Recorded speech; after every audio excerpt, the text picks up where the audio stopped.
want to talk about how I worked with supercars at like 18 years old. I get that question a lot, so I wanted to make a video about it. So I hope you guys enjoy it. Now we have made it here to the ghost town of Merker.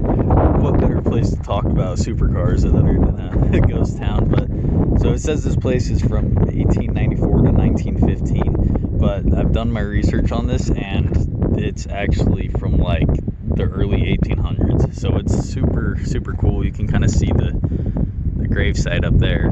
The town is further up this canyon, but they actually blocked it off, and that's a whole reason of a serial killer. So before I get started, let me know down below if you guys would like me to make a video on this place, because I actually have some ghost stories that happened to me personally, and you know, a bunch of other stories that I've heard, and so I think it'd be a pretty cool topic. Now, as you guys know, I worked for Makes and Models up in Salt Lake City, and I was a detailer for them.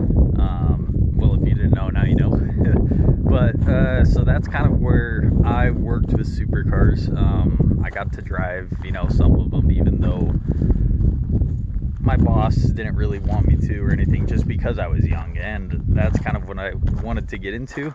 So it's super fun, you know, seeing all those cars and everything, but it's kind of different when you don't get taken as seriously just because of your age. So most people know the whole rich people stereotype, you know, how they're super stingy and, you know, don't respect you or anything like that, like, oh, I'm higher class than you and all that. What I've noticed while being in that field is that it's not the client, it's not the customers that are really like that. They are actually one of the coolest people I've ever met. You know, I would always go ask them, you know, how can I make it? How can I push myself to the next level? What did you do to succeed and all that stuff? And they're always open to do it. You know, there's always that one guy that's just not the best, but I mean, most of the time they were just super nice, and they actually, you know, gave me some insight on how they do things. But working in the field, the people that own these like higher end businesses, like I would say, you know, supercar dealerships, or what's another good one? Like a restaurant, like a super fancy restaurant. The people that are serving you when you're the customer at that one, that's where the judging and all that comes in. I haven't really seen it with the clients and the people that actually have made it. So, I mean, yeah, it kind of sucks to get into the supercar field just because of that. But ownership is a completely different level. So I would say the coolest part about working with the supercars is not only the cars itself, but the people I meet.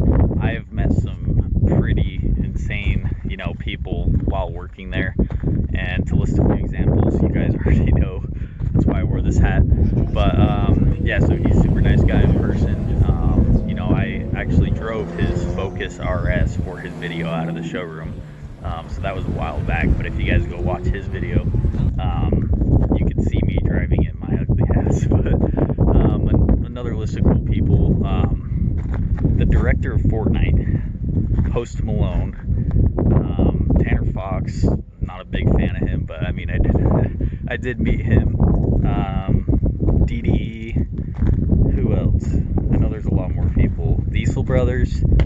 Yeah, I got to meet a lot of cool people, so that was really cool, and most of them are super nice and, you know, super open to talking about things, so I thought that was pretty cool. Another cool thing that I got to do is go to the track on the weekends, and I actually didn't get paid. I just showed up and helped with Makes and Models just because, you know, I was passionate about the cars. It wasn't just a career. I actually enjoy cars, obviously, but yeah, so I got to go to the racetrack, and I got to see a lot of cool stuff there too. Like, Porsche is huge in Utah, and they actually go and test the brand new cars from like 2 years before over at that track, and so they close it down. I'm not able to record or anything. They were super strict about it, but I got to see that.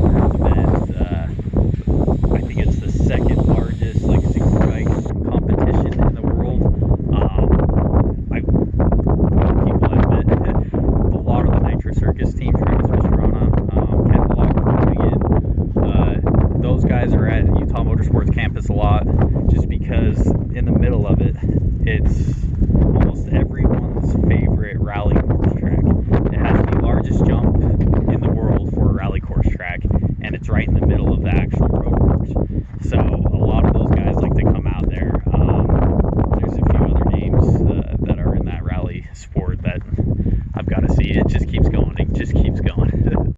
Now, the reason I left the field, I mean, there's kind of a few reasons, but the first one was I needed to go to college. So I went to UTI down in Arizona, as some of you guys know, and I graduated from UTI. And so I needed to do that, but I was hoping I was going to be a tech for one of these supercar companies. But the problem with that is that there is not very many supercars out there, which most of you guys know that. And so if you're not consistently getting cars in and out, it's really, you're not going to get paid as much, just because there's not as many vehicles. I mean, you don't have as much work. So now I'm working for Ford, and there's a ton of vehicles up there, and they break a lot. I'm just joking. But yeah, there's tons of Fords out there that need maintenance, that need a bunch of stuff. And so when I'm getting that consistent flow of cars, I am going to be able to move up further and also learn a lot more by working on those. Now, yesterday there was a car meet and I got some content through there, so that's really all I got to say about the whole supercar thing. But yeah, I'll show you guys the content that I got from yesterday, and yeah, like, watch it.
You guys enjoyed the video. Leave a comment down below if you want me to make a video on my stories about this. I mean, I think they're pretty crazy. Whenever I tell anyone in person, they they think it's insane. So comment down below if you would like to see me make a video on this, and if you liked this video, please leave a like and subscribe for more content. Thanks for watching.